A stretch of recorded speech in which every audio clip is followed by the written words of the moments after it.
ሰላም ጤና ይስጥልን የገበያ ፖድካስት ቤተሰቦች ነጻነት ላቀው ነኝ። በገበያ ፖድካስት በዛሬው ጥንቅራችን አንድ ርዕሰ ጉዳይ ላይ ትኩረት አድርገን እንነጋገራለን። የቱርኩ ፕሬዝዳንት ረሲፕ ጣይብ ኤርዶሃን በዕለተ ማክሰኞ እንግዲህ ከነገ በስቲያ አዲስ አበባ እንደሚደርሱ ይጠበቃል። አዲስ አበባ ረሲፕ ጣይብ ኤርዶሃን ከመድረሳቸው ጀርባ እየተሰሙ ካሉ ጉዳዮች መካከል ከእስራኤል ጋር በሚኖር ውጥረት ላይ ረሲፕ ጣይብ ኤርዶሃን ኢትዮጵያና ዩናይትድ አረብ ኤምሬት እንዲገቡ አልፈለጉም። ስለዚህ በዚህ ጉዳይ ላይ አቋማቸውን ግልጽ ለማድረግ ነው። ያው ኤርዶሃንና ኔታንያሁ በዚህ በሶማሌላንድ ጉዳይ ያሉበት ውጥረት ይታወቃል። ዩናይትድ አረብ ኤምሬትና ኢትዮጵያም ደግሞ የማን አጋር እንደሆኑ ይታወቃል፣ ወይም በማን አክሲስ ውስጥ ተጠቃለዋል እንደሚባል ይታወቃል። ከዚህ አንጻር ምናልባት በኃይል አስተላለፉ ላይ ጫና ለመፍጠር ያለም አይነት ጉብኝት ነው በመባል ላይ ነው የሚገኘው። ምክንያቱም ረሲፕ ጣይብ ኤርዶሃን ማክሰኞ አዲስ አበባ ከመድረሳቸው በፊት በዕለተ ሰኞ ዩናይትድ አረብ ኤምሬት ሄደው ከኤምሬቱ ቢን ዛይድ አልናህያን ጋር ይወያያሉ፣ ይመካከራሉ ተብሎ ይጠበቃል። ስለዚህ ሰኞ በዩናይትድ አረብ ኤምሬት፣ ማክሰኞ በአዲስ አበባ የሚቀጥለው የረሲፕ ጣይብ ኤርዶሃን የሁለት ቀናት ይፋ የሥራ ጉብኝት ከሶማሌላንድ የሀገርነት ጉዳይ ጋር በተገናኘ ምን አይነት ነጥቦችን የሚያነሳ ይሆናል የሚለው ጉዳይ በመጠበቅ ላይ ነው።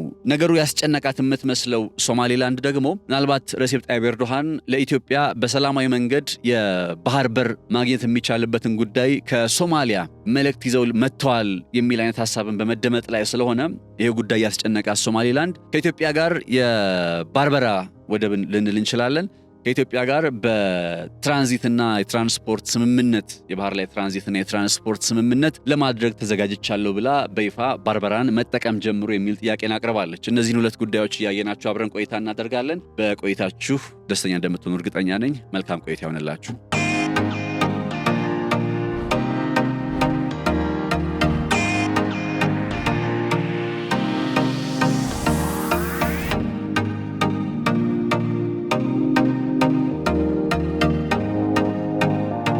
የቱርኩ ፕሬዝዳንት ረሲፕ ጣይብ ኤርዶሃን ወደ ኢትዮጵያ እንዲሁም ወደ ዩናይትድ አረብ ኤምሬት ጉብኝት ሊያደርጉ እንደሆነ በተደጋጋሚ ሲነገር ቆይቷል።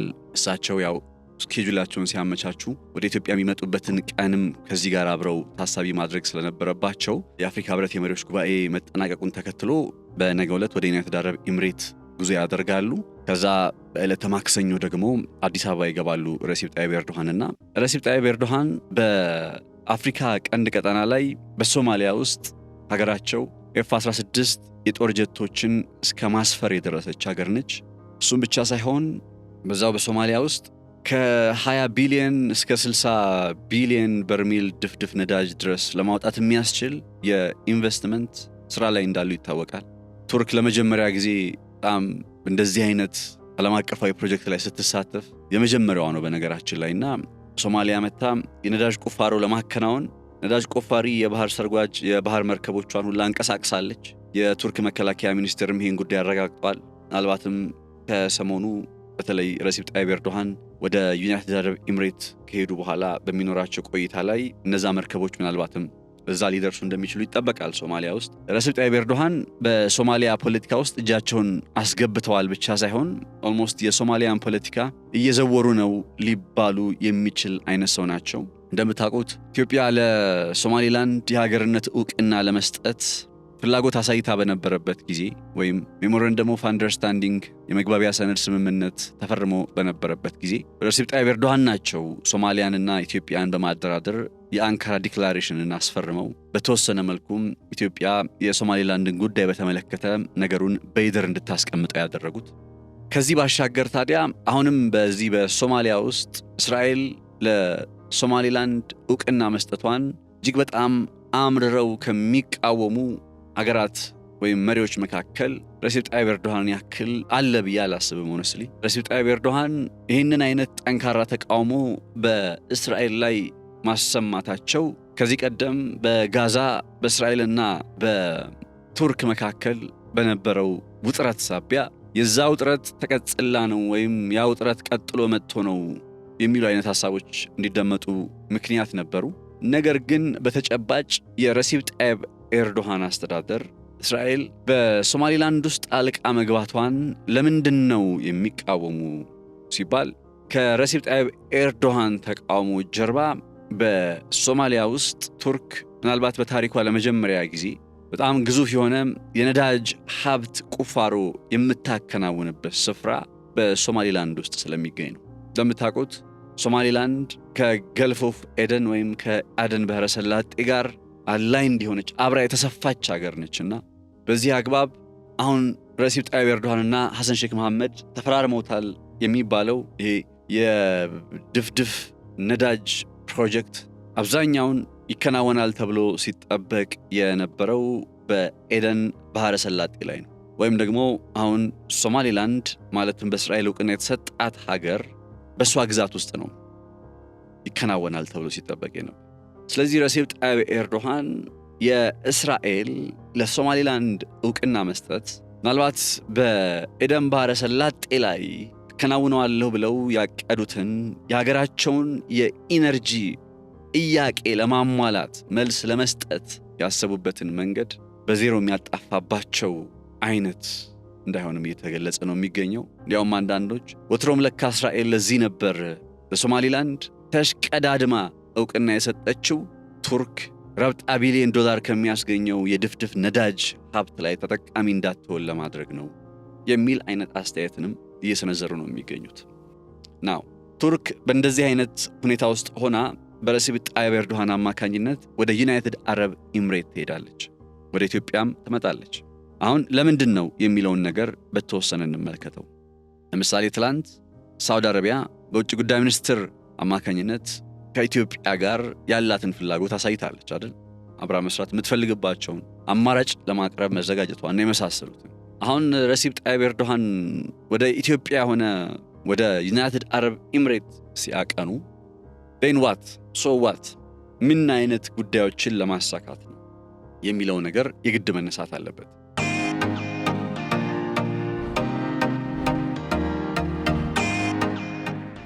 ረሲብ ጣይብ ኤርዶሃን እንግዲህ ከዛው ከአንካራ እየወጡ ያሉ የዜና ምንጮች እንደሚያመላክቱት ከሆነ በተለይ በትላንትናው ዕለት የተሰጠ መግለጫ ነበር በዛው በአንካራ ውስጥና በዛ መግለጫ ላይ የቱርክ የውጭ ጉዳይ ሚኒስትር ቃል አቀባይ ቢሮ መሰለኝ መግለጫውን የሰጠው የረሲብ ጣይብ ኤርዶሃን የአሁኑ የዩናይትድ አረብ ኤምሬትና የኢትዮጵያ ጉብኝት በዋናነት በሁለትዮሽ ጉዳዮች ላይና በቀጠናዊ ሰላምና ጸጥታ ጉዳዮች ላይ በግሎባል ማተርስ ኦፍ ሚቹዋል ኮንሰርን ባሏቸው ለምሳሌ የጋራ የደህንነት ስጋት፣ የጋራ አሳሳቢ ጉዳዮች በሚሏቸው ላይ ሐሳቦችን ለመለዋወጥ ለመወያየት ከዛም ባለፈ ደግሞ ባለፉት በርካታ ወራት የነበሩ ድርድር ሂደቶች ነበሩ እንግዲህ ተብሏል። ስፔሲፊካሊ ከአንካራ በኩል እየወጡ ያሉ መረጃዎች እንዲህ ብለው በዝርዝር ባያስቀምጧቸውም ነገር ግን ከኢትዮጵያም ሆነ ከዩናይትድ አረብ ኤምሬት ጋር ጠንካራ የሆኑ ስትራቴጂካዊ ስምምነቶች እንደሚፈረሙ ይጠበቃል። ስምምነቶች ዝግጁ ሆነዋል ነው እንዲያውም የቱርክ መገናኛ ብዙሃን እያሉ የሚገኙት። ስምምነቶች ዝግጁ ሆነዋል። የቱርክ የውጭ ጉዳይ ሚኒስትር ሐካን ፊዳን ከዚህ ቀደም የዩናይትድ አረብ ኤምሬትን በወርሃ ጥር ሄደው ጎብኝተው እንደነበር አይዘነጋም። አሁን የረሲብ ጣይብ ኤርዶሃን ሁለተኛ ጉዞ ከዛው ጋር አብሮ የሚገለጽና በነዛ ጊዜያት ውስጥ የተጀመሩ የስምምነት ሂደቶችን የማስጠበቅ ወይም ለስምምነት ዝግጁ የሆኑ ዶክመንቶችን የማዘጋጀቱ ስራዎች ተጠናቀው አሁን በረሲብ ጣይብ ኤርዶሃንና በዩናይትድ አረብ ኤምሬት በኩል ያው ቢን ዛይድ በኢትዮጵያ በኩል ደግሞ ጠቅላይ ሚኒስትር አብይ አህመድ ጋር ሆነው የሚፈርሟቸው ስምምነቶች አሉ ተብሏል። እንዳልኳችሁ ምን አይነት ስምምነቶች ይኖራሉ፣ ምን አይነት አጋርነቶች ይኖራሉ የሚለው ጉዳይ በተመለከተ በግልጽ ከቱርክ መገናኛ ብዙሃን በኩል ያገኘሁት መረጃ የለም። ቲአርቲንም እየተመለከትኩ ነበረ። ያኒ ሳፋክ የተባለ የሚጠራ ሌላ የዜና ምንጭ እየተመለከትኩ ነበረ። ሌሎችንም ብቻ እንዳጠቃላይ እሳቸው በአቡዳቢና በአዲስ አበባ እንደሚገኙና የተለያዩ ስምምነቶች እንደሚደረጉ ከመግለጽ በዘለል በጉዳዩ ላይ ጠለቅ ባለ መልኩ በዚህ ጉዳዮች ላይ የሚል አይነት መረጃዎች አልወጡም። ነገር ግን ቀጠናው ካለበት ነባራዊ ሁኔታ አንጻር፣ ቱርክ ካለችበት ተጽዕኖ አንጻር አሁን ባልኳችሁ ቱርክ ለምሳሌ በዩናይትድ አረብ ኤምሬት በኩል ያለውን ስንመለከተው ቱርክ ከዩናይትድ አረብ ኤምሬት ጋር ምንም ችግር እንደሌለባት የምታሳይበት ነው። አንደኛ ምክንያቱም ባለፉት ጊዜያት አስተውለን ከነበረ በዚህም ትንታኔ ዘገባችን ላይ ስንሰራ እንደነበረው የሆነ አይነት ወታደራዊ ጥምረት የመፈጠር ተንደንሲ ወይም ዝንባሌ ያየን ነበረ። ከቱርክ ጀምሮ ሳውዲ አረቢያን አጠቃሎ እነ ፓኪስታንን ይዞ ግብጽ ልትኖርበት የምትችል እንዲህ አይነት ወታደራዊ ጥምረት በዚህ በቀይ ባህር ቀጠና ላይ እያስተዋልን ነበርና የረሲብ ጣይብ ኤርዶሃን አንድ ከፍተኛ ስጋት ወይም ጭንቀት ምንድነው ካላችሁ እስራኤል በሶማሊላንድ ውስጥ መምጣቷ ነው። እስራኤል የገልፍ ኦፍ ኤደንን እንግዲህ ፈላጭ ቆራጭ የምትሆንበትን እድል ማመቻቸቷ ነው። ረሲብ ጣይብ ኤርዶሃን የሀገራቸውን የኤነርጂ ጥያቄ ሊሞሉ በሚፈልጉበት ቦታ ላይ እስራኤል ገባች ብቻ ሳይሆን ደግሞ የእስራኤል አጋር ሊባሉ የሚችሉ ከእስራኤል ጋር አብረው ሊቀጥሉ ይችላሉ ተብለው ከሚጠቀሱ አገራት መካከል እናንተ ለምሳሌ በጠይቃችሁ ሁለት ሀገራትን ልታነሱ ትችላላችሁ አይደል? ዩናይትድ አረብ ኤምሬት ትላላችሁ፣ ከዛ ሜቢ ኢትዮጵያ ልንል እንችላለን።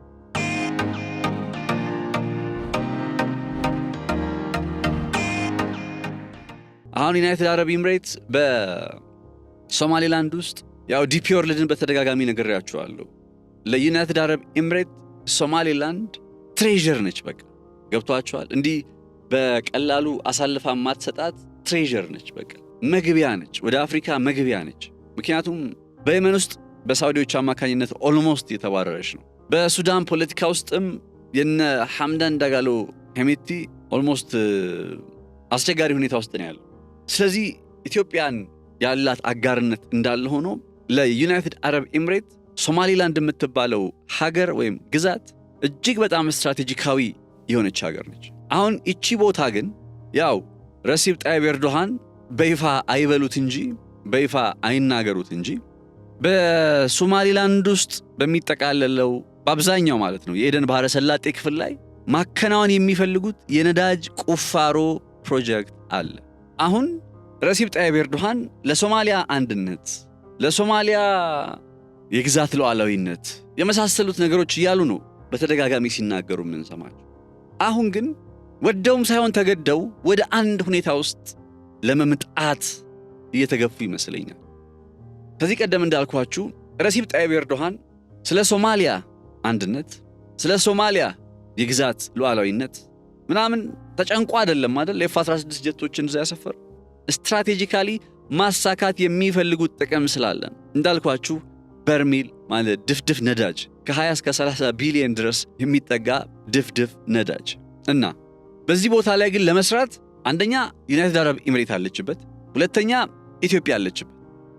ስለዚህ ከነዚህ ሁለቱ ሀገራት ጋር ከኢትዮጵያ ጋር መጥቶ አሁን ሲያወራ ረሲብ ጣይብ ኤርዶሃን አንዱ የሚያወሩበት ነጥብ እንዴት ይህንን ፕሮጀክት መቀጠል ይችላል የሚለው ጉዳይ ነው። እንዳልኳችሁ ለፕሮፓጋንዳ የሚሆን እንትኖች ቱርኮች በቃ መርከቦቻችን እያንቀሳቀስና ወደ ነዳጅ ቁፋሮ ልንሄድ ነው ወቁት እያሉ እየተናገሩ ነው። እስከ ፌብሩዋሪ 25 ድረስ ብለው ቀን አስቀምጠዋል። ባይዘው የቱርክ መከላከያ ሚኒስቴር ከጃንዋሪ 1 እስከ ፌብሩዋሪ 25 ድረስ በሚኖሩት ጊዜያት የቱርክ መርከቦች በሶማሊያ መልህቃቸውን ጥለው የነዳጅ ቁፋሮውን ይጀምራሉ ብለው አረጋግጠዋል። መርከቦቹ እንቅስቃሴ መጀመራቸውን ጉዞ መጀመራቸውንም ጭምር ሰምተናል። ግን ኤደን ባህረ ሰላጤ የሚባለው አካባቢ እንዳልኳችሁ ነው በሶማሌላንድ ውስጥ ያለ አካባቢ ነው አብዛኛው ማለት የኤደን ባህረ ሰላጤ። ከዛ አረቢያን ገልፍ ነው የሚጀምረው፣ አረቢያን ሲ ነው የሚጀምረው፣ የአረቢያን ባህር። ከዛ ዞራችሁ ስትመጡ እነ ኢንዲያ ኦሽን አሉ እና እንደምታውቁት ደግሞ በኢንተርናሽናል የውሃ ክፍል ላይ ኢንተርናሽናል የውሃ ክፍል ዓለም አቀፍ የውሃ ክፍል የሚባለው ላይ አይደለም ሄደው የሚያከናውኑት በሶማሊያ ግዛት ውስጥ አለ በሚባለው ምናልባት 12 ኖቲካ ማይልስ እንደዚህ ከ4 ኪሎ ሜትር ምናምን ድረስ ባለው ኤሪያ ውስጥ ሊያከናውኑ ይችላሉ። ይህንን ማድረግ በሚችሉበት ሁኔታ ላይ ግን አሁን ምን ስጋት አለ? አንደኛ በሶማሊያና በሶማሊላንድ መካከል ያለው ውጥረት አለ። ሁለተኛ ኢትዮጵያ እና ዩናይትድ አረብ ኤምሬት እንዲሁም እስራኤል በሶማሊላንድ ጉዳይ ላይ ነገሮችን በጥንቃቄ ነው የሚመለከቱት፣ በጥንቃቄ ነው የሚያዩት።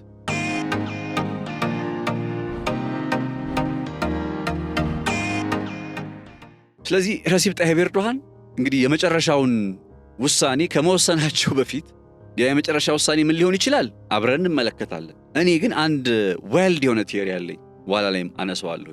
ያን ከማንሳቴ በፊት ግን ረሲብ ጣይብ ኤርዶሃን አሁን ከዩናይትድ አረብ ኤምሬት ጋርና ከኢትዮጵያ ጋር ስምምነትን ለማድረግ ለመመካከር፣ በሌላ ቋንቋ እንዴት ነው በዚህ ቀጠና ላይ አብረን መስራት የምንችለው ለማለት ነው የሚመጡት። ገብቷችኋል? ኢትዮጵያ ውስጥ የሚመጡት ረሲብ ጣይብ ኤርዶሃን እንዴት ነው በዚህ በቀይ ባህር ቀጠና በኤደን ባህረ ሰላጤ በምስራቅ አፍሪካ ቀንድ ላይ በጋራ መስራት የምንችለው ሊሉ ነው የሚመጡት ረሲብ ጣይብ ኤርዶሃን። ዩናይትድ አረብ ኤምሬት ጋርም ሲሄዱ እንዴት ነው በጋራ መስራት የምንችለው ሊሉ ነው የሚሄዱት። ቢኮዝ ስትራቴጂካሊ አሁን ፖዚሽን ሆነዋል። ረሲፕ ጣይብ ኤርዶሃን በጣም የሆነ ቅርቃር ውስጥ ነው የገቡት። ጫና አለባቸው።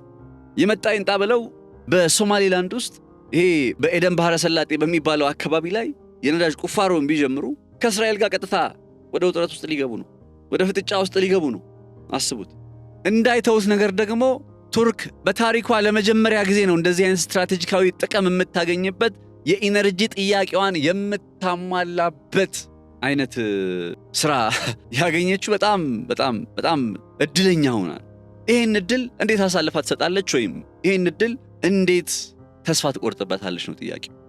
ስለዚህ ከዚህ ነጥብ በመነሳት ነገሩን ከተመለከታችሁት ቱርክ እንዳልኳችሁ ነው። ዋይልድ ያልኳችሁ ቲዮሪ ምንድነው? ምናልባት ቱርክ ነገሩ ከሮ የአካባቢ ላይ ግጭት አስፈሪ ነገር ከሚመጣ ይልቅ ምናልባት ነው የምላችሁ ለሶማሌላንድ ዕውቅና ለመስጠት እያሰቡ ይሆን እንዴ የሚለውን ጥያቄ እንድጠይቅ ተገድጃለሁ።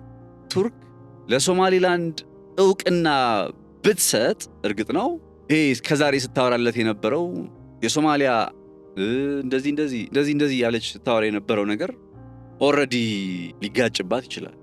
ግን በፖለቲካ ያው ሁሌ መርሳት የለብንም። ጥቅም ነው የሚቀድመው። በሀገራት ግንኙነት ውስጥ ጥቅም የሚባለው ነገር ነው እንጂ የሚቀድመው የገሌ እንትንና ምናምን አይደለም። ጥቅም ምን አገኝበታለሁ? ስትራቴጂካሊ ምን እጠቀምበታለሁ?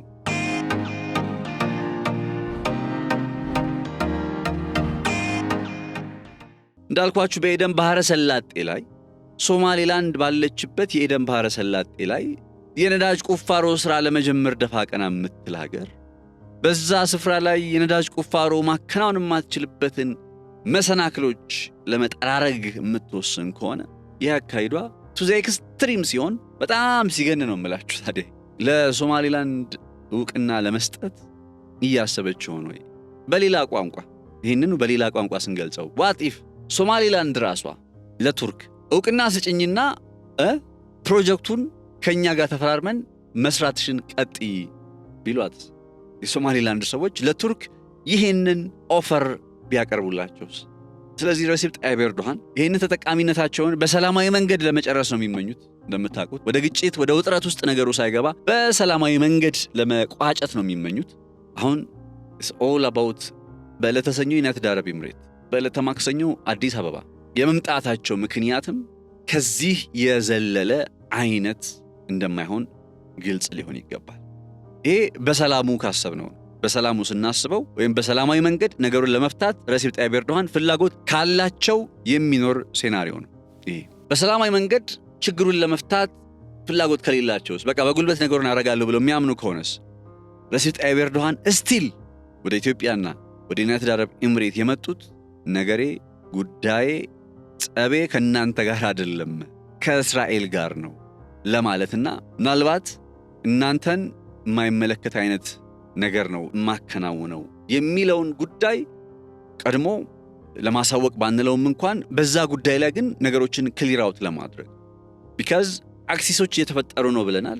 አክሲሶች በሚፈጠሩበት ጊዜ ለምሳሌ የቱርክ፣ የሳውዲ አረቢያ፣ የፓኪስታን፣ የግብጽ ራሷ ሶማሊያም ጨምራ በዚህ ውስጥ አሉ አይደል የምንላቸው አሁን የዘረዘርኩላችሁ። በተቃራኒው አሉ እነማን አሉ ሲባል እስራኤል፣ ዩናይትድ አረብ ኤምሬት፣ እነ ህንድ፣ እነ ኢትዮጵያም ጭምር በዚህ ጉዳይ ልትጠቀስ ትችላለች።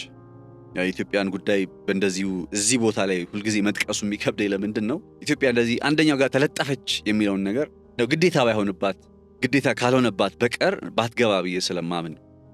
ልክ አሁን እነ ሳውዲዎችም እኮ መጡና ዩናይትድ አረብ ኤምሬት ላይ ለምን ጥገኛ ትሆኛለሽ? እኛም እኮ አማራጭ ነን እንዳሉት ሁሉ እንዲህ መሃል ላይ የመሆኑ ዝንባሌ አንዳንዴ ድል ይሰጣልና የግድ ከሆነ ግን ይሄ ስትራቴጂካዊ ጥቅምን ለማስከበር የግድ ከሆነ ግን በሆነ ወገን ውስጥ መጠቃለል የግድ ይሆናል።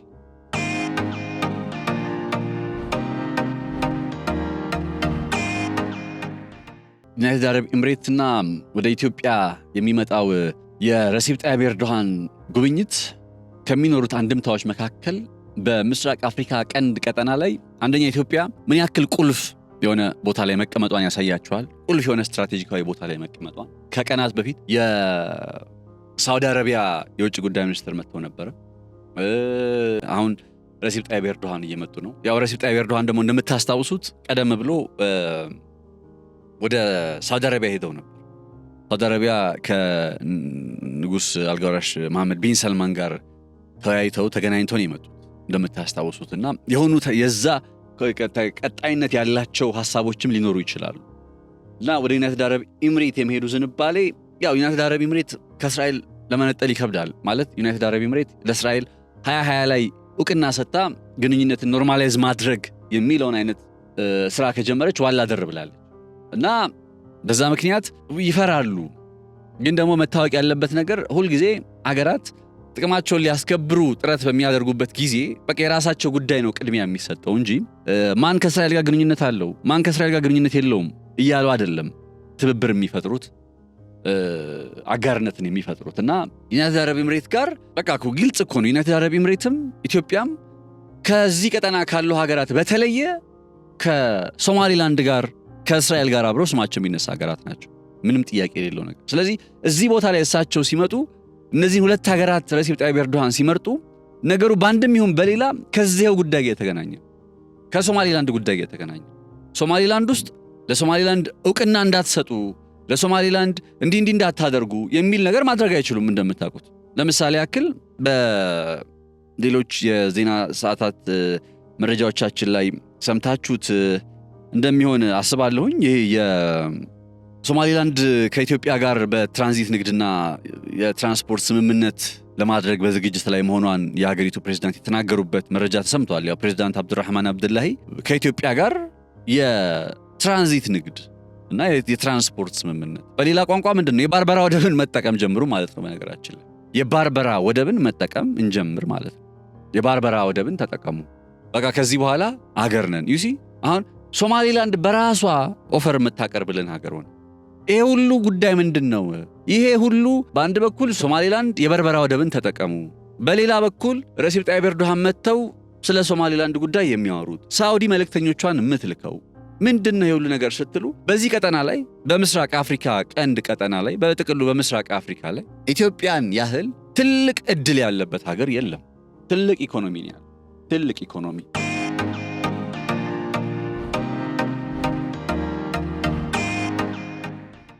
እና እንደዚህ አይነት ትልቅና ግዙፍ ኢኮኖሚ እንደ እድል ስለሚቆጠር ከዚህ ኢኮኖሚያዊ ተጠቃሚነትን እንዴት እናረጋግጥ ነው? ሶማሊላንድ በእስራኤል ዕውቅና ከተሰጣት በኋላ ያው እንደ ሀገር መንቀሳቀሷን ቀጥላለች። ስለዚህ አሁን በግልጽ ለኢትዮጵያ ጥያቄ አቀርባለች። ይሄ የንግድ አጋርነት ነው። የንግድ አጋርነት ደግሞ ያው እሳቸውም በግልጽ እንዳስቀመጡት አክቹሊ ከዚህ በፊትም በሌላ ዝግጅት ላንስ ይችላል የንግድ አጋርነት አይከለከልም። ሶማሊላንድ ከኢትዮጵያ ጋር ብቻ አይደለም ይሄን አጋርነት ያደረገች ያለችው ከዩናይትድ አረብ ኤሚሬት ጋር ነው፣ ከና አሜሪካ ጋር ነው። እንዴ የባርበራ ኤርፖርትን እኮ የሶማሊላንድ የሃርጌሳ ማለት ሶማሊላንድ ውስጥ ያለውን ኤርፖርት ናሳ ጭምር እኮ ድንገተኛ የሳተላይት ማሳረፊያ አድርጎ ይጠቀምበታል የአሜሪካው ናሳ። እና አጋርነቶች አብሮ መስራት የሚቻልባቸው መንገዶች ክፍት ናቸው። አሁን ዕውቅና የሚባለው ነገር ሲመጣ ብቻ ነው ነገሩ የሚያስጨንቀውና የሚያስደነግጠው። ስለዚህ የሚከለክላት ነገር የለም። ኢትዮጵያን የባርበራ ወደብን መጠቀም ብትጀምር የሚከለክላት ምንም ነገር የለም። አሁን ግን ያጣነው ምንድነው? ከዚህ ቀደም ዕውቅና በመስጠት ውስጥ ልናገኝ የምንችለው ጥቅም ነበር። ለ50 ዓመት በሊዝ የባህር ኃይል ማስፈር የመሳሰሉት ነገሮችን ልናገኝ የምንችልበትን እድል ነው ያጣነው። እና በሶማሊላንድ በኩል እንደዚህ አይነት ጥያቄ እየቀረበ ነው። በሌላ በኩል ካያችሁት ደግሞ ረሲብ ጣይብ ኤርዶሃን አሁን ሶማሊላንድ ይህንን ዜና መጣች አይደለ?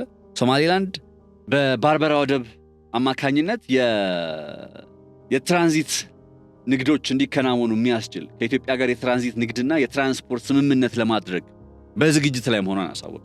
ይሄ ዜና የተሰማው የቱርኩ ፕሬዝዳንት ረሲብ ጣይብ ኤርዶሃን ወደ አዲስ አበባም እንደሚመጡ ከተሰማ ምናልባት ሌላኛው አንድምታ ምንድነው? የቱርኩ ፕሬዝዳንት ረሲብ ጣይብ ኤርዶሃን በሶማሊያና በኢትዮጵያ መካከል የአንካራ ዲክላሬሽን ብለው አንካራ ላይ ሲያፈራርሙ በአንካራው ስምምነት ላይ ከተቀመጡ ሐሳቦች መካከል ሶማሊያ ለኢትዮጵያ በሰላማዊ መንገድ የወደብ ተጠቃሚ መሆን የምትችልበትን እድል ልታመቻች ቃል ገብታለች።